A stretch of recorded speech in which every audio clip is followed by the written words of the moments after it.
Hello everyone, my self प्रीति कठाने। आज हम देखने जा रहे हैं डेरिवेटिव ऑफ पैरामेट्रिक फंक्शन। इसके पहले क्लास में हमने देखा था derivative of inverse function. Now we see the derivative of parametric function.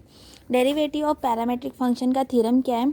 If x is equals to f of t and y is equals to g of t are differentiable functions of t, then we have to prove dy by dx is equals to dy by dt upon dx by dt. Here dx by dt is not equals to 0. अब parametric function क्या होता है? जब दो variable दोनों भी एक ही फंक्शन का डिफरेंशिएबल फंक्शन होता है। जैसे यहाँ पे x is equals to f of t और y is equals to g of t. Common function है यहाँ पे t, तो ये जो t है इसे हम बोलते हैं पैरामीटर, क्योंकि x भी डिफरेंशिएबल फंक्शन है t का और y भी डिफरेंशिएबल फंक्शन है t का। So this t is a parameter and this two function is a parametric function, क्योंकि ये दोनों फंक्शन सेम वेरिएबल को एक्सप्रेस कर रहे हैं। So this function is a parametric function. तो नाउ वी जैसे कि हमने पहले इन्वर्स फंक्शन में प्रूफ किया था, चेन रूल में प्रूफ किया था, सेम वे से हम पैरामेट्रिक फंक्शन का भी प्रूफ देखेंगे।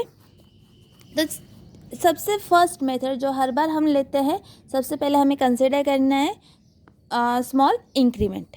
तो now we consider a small increment. So late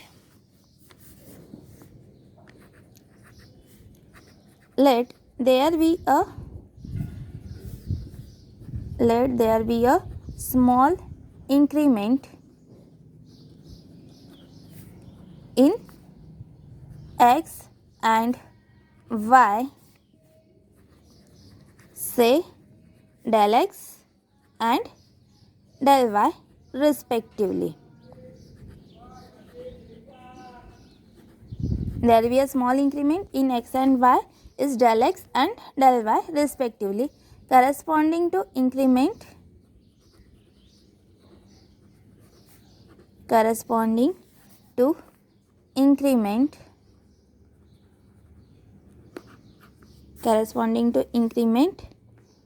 del t in t। जैसे कि हमें यहाँ पे क्लियर दिख रहे हैं तीन वेरिएबल्स है y, x एंड t, तो तीनों के इंक्रीमेंट कंसिडर करेंगे। x का इंक्रीमेंट del x और y का increment del y, corresponding to the increment del t in t, क्योंकि t क्या है पैरामीटर, तो उसका भी इंक्रीमेंट हमें कंसिडर करना होगा। So corresponding to increment del t in t। Now जब del x, del y and del t तीनों क्या है, as del x, del y and del t are increment in x, y and t respectively। तीनों जबकि increment है, तो increment है तो जायज़ बात है कि del x भी ज़ीरो नहीं होगा, del y भी ज़ीरो नहीं होगा, del y भी ज़ीरो नहीं होगा और del t भी ज़ीरो नहीं होगा, क्योंकि तीनों में कुछ ना कुछ चेंज है, इंक्रीमेंट है, तो वो ज़ीरो तो नहीं होंगे। लेकिन अगर कोई ज़ीरो को अप्रोच करता है तो बाकी भी ज़ीरो को अप्रोच करेंगे। So as del x tends to zero, del y tends to zero and del t also tends to zero. लेकिन कोई अगर ज़ीरो को अप्रोच करता है तो बाकी के भी ज़ीरो को अप्रोच करेंगे। अब क्या करना है, हमें इंक्रीमेंट्री रेशियो कंसिडर करना है। So now consider the incremental ratio. Consider incremental ratio del y by del x। जैसे हमने चेन रूल में इंक्रीमेंट्री रेशियो कंसिडर किया था, वैसे हम यहाँ पे भी इंक्रीमेंट्री रेशियो कंसिडर कर रहे हैं del y by del x। अब इस del y by del x को हम लिख सकते हैं, now this del y by del x is equals to del y by del t upon del x by del t लिख सकते हैं, बराबर। So del y by del x is equals to del y by del t upon del x by del t, and here del x by del t is not equals to zero, वो zero नहीं है। So now taking the limit ले लेते, taking limit del t tends to 0 on both sides. Here we are taking the limit del t tends to 0. So now limit del t tends to 0, del y by del x is equals to limit del t tends to 0, del y by del t divided by limit del t tends to 0, del x by del t. लेकिन here जो left hand side में function दिया है, here y is depend on x, y is depend on x, तो ये जो limit है del t tends to 0 वो चेंज हो जाएगी और del t टेंस टू 0 की जगह पे आएगा del x tends to 0 because y is depend on x. तो यहाँ पे लिमिट चेंज कर देंगे तो ये होगा limit del x tends to 0, del y upon del x is equals to limit del t tends to 0, del y upon del t divided by limit del t tends to 0, del x upon del t. Now this is equation 1 और यहाँ पे reason भी लिख लेते हैं. Since as del t tends to 0, अगर del t 0 को approach कर रहा है तो del x भी 0 को अप्रोच करेगा. So this is the result. As del t tends to 0, del x also tends to 0.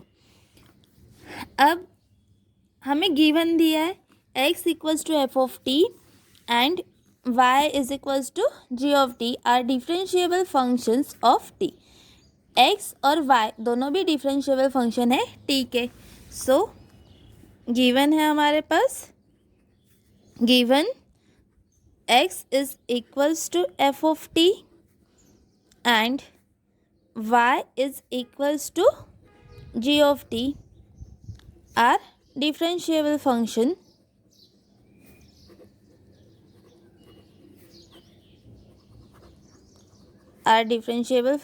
of t. दोनों भी डिफरेंशिएबल फंक्शन है t के. अब जब दोनों भी डिफरेंशिएबल फंक्शन है t के तो जायज़ बात है कि जो limit del t tends to 0 del y by del t है और limit del t tends to 0 del x by del t है वो एग्जिस्ट होंगे. डिफरेंशिएबल फंक्शन है यानी लिमिट क्या हो रही है, एग्जिस्ट हो रही है. So as given x equals to f of t and y is equals to g of t are differentiable function of t, therefore limit del t tends to 0, del x by del t and limit del t tends to 0, del y by del t exist and finite. Differentiable function है तो limit exist भी होगी और finite भी होगी. अब limit exist और finite हो रही है तो हम इसे लिख सकते हैं limit del t tends to 0, del x by del t is equals to dx upon dt and limit del t tends to 0, del y by del t is equals to dy by dt. Limit del t tends to 0, del x by del t is equals to dx by dt and limit del t tends to 0, del y by del t is equals to dy by dt. सो अब इसे हम equation 1 में put कर देते हैं तो हमें ये मिल गया limit del t tends to 0, del x by del t is equals to dx by dt and limit del t tends to 0, del y by del t is equals to dy by dt. Now इसे हम equation 1 में put कर देते हैं. सो इसे देते थे equation 2. So from equation 2 equation 1 reduces to equation 1 reduces to limit del x tends to 0, del y by del x is equals to dy upon dt divided by dx upon dt. Now here dx upon dt is not equals to 0. तो equation 1 limit del t tends to 0, del y by del t is equals to dy by dt and limit del t tends to 0 del x by del t is equal to d x by d t. इन दोनों का हमने equation 1 में put कर दिया तो हमें मिला limit del x tends to 0 del y by del x is equals to dy by dt upon dx by dt. Now here dx by dt is not equals to 0. तो यहाँ पे देखो RHS एग्जिस्ट हो रहा है, जबकि RHS exist हो रहा है तो LHS भी क्या होगा, एग्जिस्ट होगा. So as RHS, this is equation 3. So as RHS of equation 3 exist and finite, RHS exist, जो हमें प्रूफ करना था वो मिल रहा है ना RHS में. So as RHS of equation 3 exist and finite, therefore LHS of equation 3 also exist and finite. जब RHS एग्जिस्ट हो रहा है तो ऑब्वियस बात है कि LHS भी एग्जिस्ट होगा. जब अब LHS भी एग्जिस्ट हो रहा है तो this limit del x tends to 0 del y upon del x is equals to dy by dx. अब लिमिट एग्जिस्ट ही हो रही है तो ऑब्वियस बात है कि हम ये जो लिमिट है del x tends to 0 del y by del x can be written as dy by dx. तो इसे dy by dx लिख रहे हैं तो इससे प्रूफ क्या हो रहा है, therefore y is differentiable,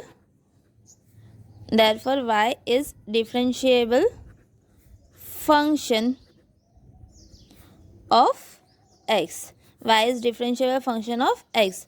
अब y differentiable function है, इसका मतलब हमने प्रूफ कर दिया dy by dx is equals to dy by dt upon dx by dt. Here dx by dt is not equals to 0, hence proof. ये हमने proof कर दिया. एक बार फिर से हम थ्योरम को रिवाइज कर देते हैं. थ्योरम का स्टेटमेंट था x equals to f of t and y is equals to g of t are differentiable function of t. x और y दोनों भी डिफरेंशिएबल फंक्शन है टी के. हमें प्रूफ करना है d y by d x is equals to d y by d t upon d x by d t and here d x by d t is not equals to 0. तो जैसे कि हर बार हम increment consider करते हैं तो इस बार भी हम इंक्रीमेंट कंसिडर करेंगे. So let there be a small increment in x and y. से del x and del y, x का इंक्रीमेंट डेल एक्स और वाई का increment del y corresponding to increment del t in t. जबकि del x, del y and del t are the increment in x, y and t respectively. So del x is not equals to 0, del y not equals to 0 and del t also not equals to 0, क्योंकि उनमें कुछ ना कुछ change तो है. लेकिन अगर तीनों में से कोई 0 को अप्रोच करता है तो बाकी के दोनों भी 0 को अप्रोच करेंगे. So now consider the incrementary ratio del y by del x. This del y by del x can be written as del y by del t upon del x by del t. But del x by del t is not equals to 0. Now taking the limit del t tends to 0 on both sides. दोनों side में हम limit ले लेते हैं. So limit del t tends to 0 del y by del x is equals to limit del t tends to 0 del y by del t upon limit del t tends to 0 del x by del t. So this limit del x tends to 0 del y by del x. क्यों? क्योंकि here the y is differentiable function of x. y is depend on x. y x पे depend कर रहा है, इसलिए ये जो limit है del t tends to 0 इसे चेंज करके हम यहाँ पे लिखेंगे del x tends to 0. So limit del x tends to 0 del y by del x is equals to limit del t tends to 0 del y by del t upon limit del t tends to 0 del x by del t. क्यों? As del t tends to 0 del x also tends to 0. This is equation 1. हमारे पास given दिया था x is equals to f of t and y is equals to g of t are differentiable function of t. Therefore limit del t tends to 0 del x by del t is and limit del t tends to 0 del y by del t exist and finite. क्योंकि ये दोनों function है differentiable function t के, तो जो limit है वो दोनों लिमिट क्या होगी, एग्जिस्ट भी होगी और फाइनाइट भी होगी. Therefore, limit del t tends to 0 del x by del t is equals to dx upon dt and limit del t tends to 0 del y by del t is equals to dy by dt. This is equation 2. अब ये दोनों हम equation 1 में put कर देते हैं. दोनों equation 1 में पुट कर देते हैं तो हमें from equation 2 and equation 1 reduces to equation 2 से इक्वेशन 1 क्या बनेगा अब, limit del x tends to 0 del y by del x is equals to, इसकी जो वैल्यू है ये है d y by d t और इसकी जो वैल्यू है ये है d x by d t. Therefore d x by d t is not equals to 0, क्योंकि लिमिट जो है वो फाइनाइट है और एग्जिस्ट भी हो रही है। So d x by d t is not equals to 0। अब जो हमें प्रूफ करना था उसका आर एच एस आ गया, आर एच एस आ गया बराबर। तो आर एच एस एग्जिस्ट हो रहा है, फाइनाइट है, तो एल एच एस भी एग्जिस्ट होगा और फाइनाइट होगा। So as R H S of equation 3 exist and finite, LHS of equation 3 also exist and finite. Therefore, limit del x tends to 0 del y by del x is equals to dy by dx. तो limit del x tends to 0 del y by del x is equals to dy by dx. So, y is differentiable function of x. Therefore, dy by dx is equals to dy by dt upon dx by dt. Here dx by dt is not equals to 0. तो यहाँ पे हमारा theorem proof हो गया। अब इस पे हम कुछ क्वेश्चन भी देखते हैं कि पैरामीट्रिक फंक्शन पर अगर कोई क्वेश्चन आता है तो वो कैसे सॉल्व करना है। तो जैसे कि मैंने यहाँ पे दो क्वेश्चंस लिए हैं पैरामीट्रिक फंक्शन पे। तो फर्स्ट क्वेश्चन देखते हैं, हमें d y by d x find करना है। यहाँ पे x is equals to 80 square and y is equals to 280 दिया है। तो सॉल्व करते हैं। यहाँ पे गिवन क्या है, गिवन है हमारे पास x is equals to 80 square. Clear दिख रहा है कि x is differentiable function of t and second y is also the differentiable function of t। तो जैसे कि अब x is differentiable function of t, तो we differentiate with respect to t, with respect to t differentiate करेंगे क्योंकि यहाँ पे दोनों t का डिफरेंशिएबल फंक्शन है। So differentiate with respect to t, so this dx by dt is equals to a is constant और t square का जो डेरिवेटिव आएगा वो 2t, t स्क्वायर का डेरिवेटिव 2t। सो यहाँ पे हमें dx बाई dt मिल जाता है, dx by dt is equals to 2at। Okay, now we get dx by dt। अब y भी गिवन है हमें, y is equals to twice at। Now here y is also the differentiable function of t, so we differentiate this with respect to t, differentiate करेंगे with respect to t। So dy upon dt is equals to 2 is constant, a is also constant और t का जो derivative है वो 1, t का derivative 1। तो यहाँ पे हमें dy बाई dt मिल गया, dy by dt is equals to twice a। अभी हमने थ्योरम देखा डेरिवेटिव ऑफ पैरामीट्रिक फंक्शन क्या है, d y by d x is equal to d y by d t upon d x by d t. So by derivative of parametric function,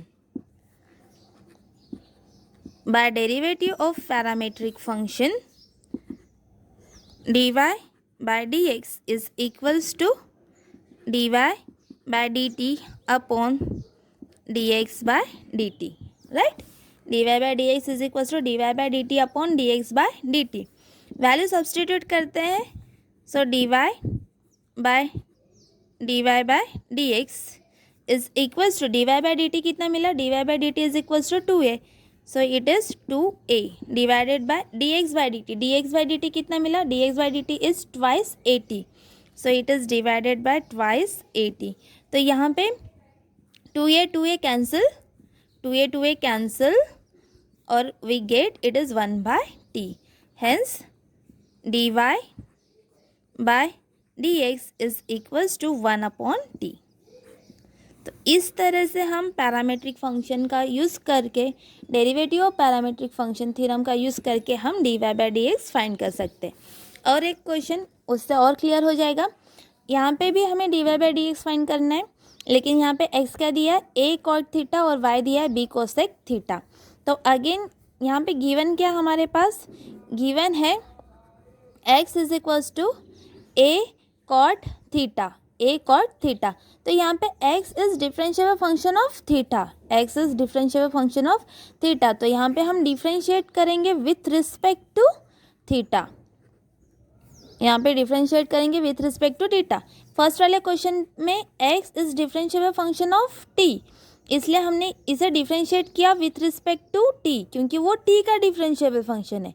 लेकिन यहाँ पे ये theta का differentiable function है, इसलिए हम इसे डिफ्रेंशिएट करेंगे with respect to theta. So now differentiate with respect to theta, we get dx upon d theta is equals to a, और कॉट थीटा का डेरिवेटिव है minus cosec square theta. Cot theta का derivative minus cosec square theta. तो हमें यहाँ पे dx by d theta मिल गया। dx by d theta is equals to minus a cosec square theta. This is dx by d theta. Okay, now अब हमें यहाँ पे y क्या गिवन है? y गिवन है b cosec theta.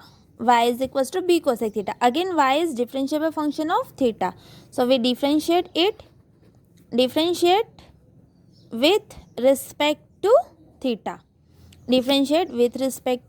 theta.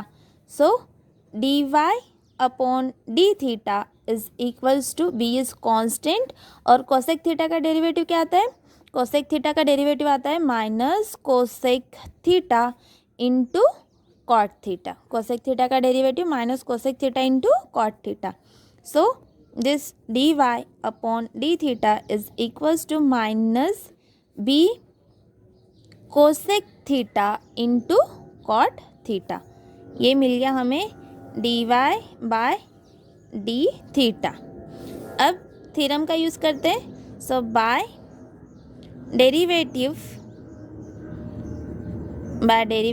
of parametric function. So by derivative of parametric function, dy by dx is equals to dy by, यहाँ पे हमने with respect to theta differentiate किया है, so it is dy upon d theta divided by dx upon d theta. Value substitute करते हैं। dy upon d theta क्या मिला हमें?